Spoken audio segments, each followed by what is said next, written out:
Так, ну сегодня тоже хотел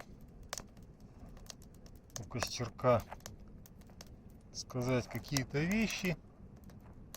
Меня немножко удивила новость сегодняшняя о том, что Китай ограничил,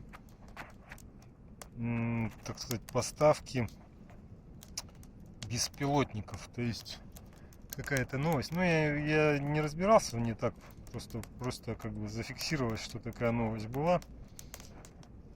И как бы, то есть не очень понятно, в пользу кого вот это вот действие было сделано. То есть как бы в пользу ВСУ, что в Россию станет их меньше поставляться, или в пользу все-таки России, что, допустим, на Украину будет меньше поставляться.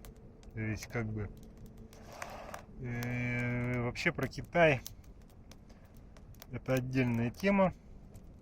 С ним как-то вот, если просто выступал один эксперт по политике Китая, и он объяснял, что Китай в самом-то деле такая вот немножко особенная, восточная страна. Она большая, во-первых, мощная экономически и так далее, и она, как сказать, скажем так, не воинственная. То есть основной принцип Китая, который у них везде, на который они опираются, это делать, скажем так, дело. То есть делать дело, как сказать, по максимуму. То есть стремиться избежать конфронтации. То есть, на самом деле, это и видно.